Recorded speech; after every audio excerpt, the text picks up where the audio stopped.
இலக்கியம், அறிவியல், வரலாற்று சான்றுகள், இதுவரை நாம் அறியாத உண்மைகள், அவைகளை தொகுத்து அழகிய தமிழில் இனிமையாக வழங்க வருகிறார் பேராசிரியர் சுப வீரபாண்டியன் அவர்கள். நிகழ்ச்சியில் அடுத்த பகுதியாக வரவிருப்பது ஒன்றே சொல் நன்றே சொல்.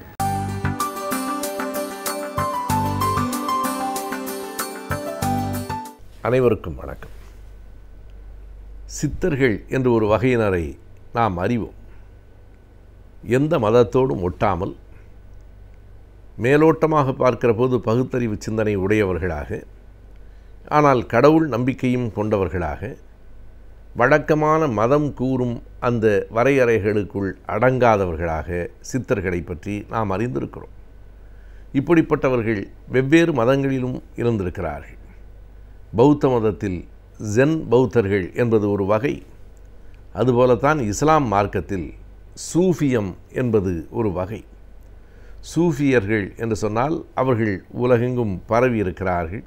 ஈரானில், அரபு நாடுகளில், இந்தியாவில், எல்லா இடங்களிலும் சூஃபிகள் என்று சொல்லப்படுகிற ஒரு தனி வகையினர் இஸ்லாமினுடைய ஒரு பிரிவாக இருக்கிறார்கள்.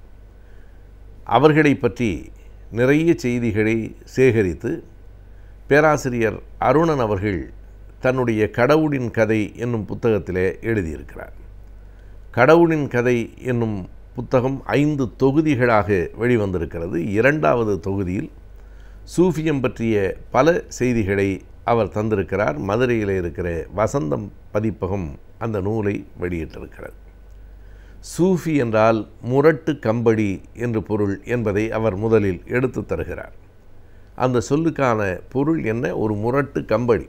மிகுந்த குளிர் காலங்களில், குளிர் தேசங்களில் வாழ்கிறவர்கள் போர்த்தி கொள்ளுகிற அந்த கம்பளிகளை சூஃபிகள் போர்த்தி கொண்டிருந்திருக்கலாம். எனவே அவர்களுக்கு சூஃபியர்கள் என்று பெயர். அவர்கள் தனி போக்குடையவர்கள், எந்த விதமான வரையறைக்குள்ளும் அடங்காதவர்கள். அதனால்தான் தொடக்கத்தில் சித்தர்களோடும் சென் பௌத்தர்களோடும் ஒப்பிட்டு சொல்ல நேர்ந்தது. சித்தர்கள் எந்த ஒரு வரையறைக்குள்ளும் அடங்காதவர்கள் என்பதை நாம் அறிவோம். அதனால்தான் நம்முடைய சொலவடையில் கூட சித்தம்போக்கு சிவம்போக்கு என்று சொல்லுவார்கள். அவர் என்ன செய்வார், எப்படி போவார் என்று யாரும் கணிக்க முடியாது. தங்களினுடைய தனிப்பட்ட அனுபவத்தில், இயல்பில் அவர்கள் இயங்குவார்கள். அப்படித்தான் சூஃபியர்களும். ஆனால் இஸ்லாமினுடைய அடிப்படையான குணங்களிலிருந்து இந்த சூஃபியர்கள் வேறுபட்ட இடங்கள் உண்டு. இன்றைக்கும் நாம் பார்க்கலாம். ஜென் கதைகள் என்பது போல அந்த சூஃபியர்கள் சொன்ன கதைகளும் நூல்களாக வெளிவந்திருக்கின்றன. வித்தியாசமான வேறுபட்ட சிந்தனைகளை அந்த கதைகளில் நாம் பார்க்க முடியும்.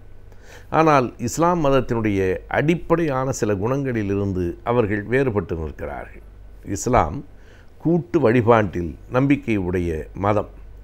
அவர்களினுடைய பெருநாள் விழாவின் போது கூட நாம் பார்க்கலாம், ஆயிரக்கணக்கானவர்கள் ஒரே இடத்தில் கூடி வழிபடுகிற இயல்புடையவர்கள்.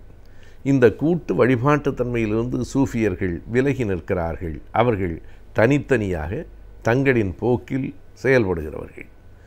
குருநாதரை சுற்றி அமர்ந்து குருநாதரை மட்டும் பின்பற்றுகிறவர்கள். இன்னொரு பக்கத்தில் பார்த்தால், நபிகள் எந்த இடத்திலும் இல்வாழ்க்கைக்கு புறம்பாக துறவியலை அவர் முன்மொழியவே இல்லை. துறவு பூணுங்கள் என்று நபிகள் கூறவில்லை. ஆனால் சூஃபிகள் பெரும்பாலும் துறவையே மேற்கொண்டிருக்கிறார்கள். துறவை அவர்கள் போற்றுகிறவர்களாக இருக்கிறார்கள். ஒரே ஒரு பெண் சூஃபியும் கூட தொடக்க காலத்தில் இருந்திருக்கிறார் என்று சில குறிப்புகள் சொல்லுகின்றன. ஆனால் மிக பெரும்பான்மையாக முரட்டு கம்பளிகளை அணிந்து கொண்டிருக்கிற, தங்கள் போக்கில் செயல்படுகிற, தங்களுக்கு தோன்றுகிற தங்களினுடைய அனுபவங்களை அனைவரோடும் பகிர்ந்து கொள்ளுகிற, மற்றவர்களை பற்றி அதிகம் கவலை உறாத அந்த மனிதர்களைத்தான் சூஃபிகள் என்று கூறுகிறோம். அதுவே ஒரு தனி மதம் போலவும் வளர்ந்திருக்கிறது. எனவே இஸ்லாம் மதத்தினுடைய அடிப்படையிலிருந்து 2 கோணங்களில், ஒன்று கூட்டு வழிபாடு என்பதிலிருந்தும் இல்லறம் என்பதிலிருந்தும் வேறுபட்டு தனித்த வழிபாடும் துறவரமும் என்பது சூஃபியர்களின் நிலைப்பாடாக இருக்கிறது. இன்னொரு பெரிய வேறுபாட்டையும் பேராசிரியர் அருணன் அவர்கள் அந்த நூலில் எடுத்து காட்டுகிறார். இஸ்லாம் மதத்தை பொறுத்தளவு அல்லாவுக்கு இணை வைக்க முடியாது என்பதுதான் அவர்களின் அடிப்படையான கோட்பாடு. வேறு யாரையும் அவர்கள் வணங்குவதில்லை. சிலை வடிவங்களை அவர்கள் ஏற்பதில்லை. இறைவனை வைக்கிற இடத்தில் வேறு யாரையும் இணை வைக்க முடியாது. ஆகையினாலே தான் தமிழ் வாழ்த்து போன்றவைகளில் கூட அவர்கள் உடன்படுவதில்லை. கடவுளுக்கு இணையாக இன்னொருவரை வைக்க முடியாது என்று சொல்லுவார்கள். ஆனால் இந்த சூஃபியர்களை பொறுத்த மட்டில் தங்களின் குரு என்று யாரை அவர்கள் ஏற்றுக்கொண்டிருக்கிறார்களோ அவரை கடவுளுக்கு இணையாக பார்க்கிறவர்களாக இருக்கிறார்கள். அந்த குருமார்களை வணங்கி கொண்டிருக்கிறார்கள். குருமார்கள் இறந்ததற்கு பிறகு அவர்களுக்கு ஒரு கல்லறை சமாதி கட்டி அந்த சமாதி வணக்கமும் சூஃபியர்களிடம் இருக்கிறது. அந்த சமாதி வணக்கம்தான் இன்றைக்கு பல இடங்களிலும் கூட பரவி இருக்கிறது. இது இஸ்லாமினுடைய அடிப்படை கோட்பாட்டிலிருந்து வேறுபட்டிருக்கிறது. அல்லாவிற்கு இணையாக வேறு யாரையும் வணங்குவதும் இணை வைத்து பார்ப்பதும் இல்லை என்றிருக்கிற அந்த மரபுக்கு மாறாக குருமார்களை வணங்குவது என்பதை தாண்டி குருமார்களினுடைய சமாதியை வணங்குவது, அவர்களுக்கு அந்த பூ ஆடை போர்த்துவது என்கிற நிலை வரைக்கும் இந்த சூஃபியர்களின் மூலம்தான் இந்த மாற்று மரபு வந்து சேர்ந்திருக்கிறது. ஆனாலும் சூஃபியர்களிடம் இருக்கிற சிலவற்றை நாம் குறிப்பிட்டே ஆக வேண்டும் என்கிறார் அருணன். அதில் அடிப்படையானது எளிமைதான்.